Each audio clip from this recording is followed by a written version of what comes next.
A driver-owned rideshare service says they're ready to take the place of Uber and Lyft in the Twin Cities, promising drivers they'll not only make more, but have a say in how it's run.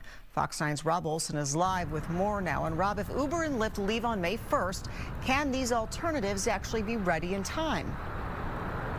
Well, Karen, they say that they will be, but of course there's a lot of questions. We're at MSP Airport where there's a lot of rideshare drivers that are based. And one of the questions is if they get permitted in Minneapolis, are they able to do business outside of Minneapolis? Can they pick up and drop off people here or other cities around the metro? Do those require more permits? Plus, there's also the matter of getting insurance, which is required, hiring drivers or getting to sign up for the service, doing background checks. A lot of things, a very tall order in a short amount of time.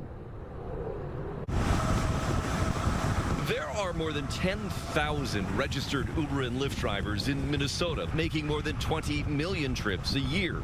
With those two Goliaths of rideshare now threatening to leave in a month, another company's now quickly moving in. We just want to make an announcement today. With a long way to go. We just started today, and I think so far today 200 drivers have signed up, so hoping that in the next few days that number keeps shooting up. Eric Foreman helped launch the Drivers Cooperative in New York City 3 years ago as an Uber-Lyft alternative. Its app is called Co-op Ride, and it pays drivers more because it is driver-owned. But we also need riders, and so we're calling on the people of Minnesota, get involved. This is going to be your company. Make it happen. Introduced at a news conference by the Minnesota Uber and Lyft Drivers Association, who wanted to assure Minnesotans there are alternatives in the works. If Uber and Lyft want to leave, they're okay to leave because we have choices now. And we're not going to be intimidated.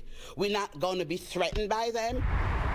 The city of Minneapolis says 3 new rideshare companies have already applied for permits. Mustafa Sheikh is trying to bring one in called Hitch. We can make the playing field a little bit more fair. But at nearly $50,000 just for the permit in Minneapolis. That alone is a challenge for any new service trying to get on the road. And there are insurance requirements, too.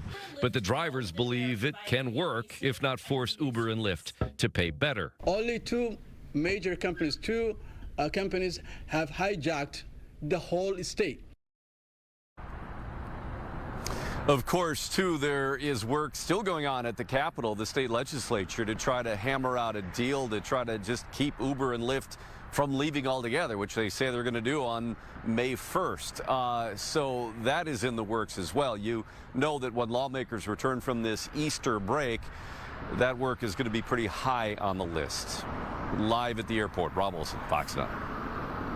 All right, Rob, thank you.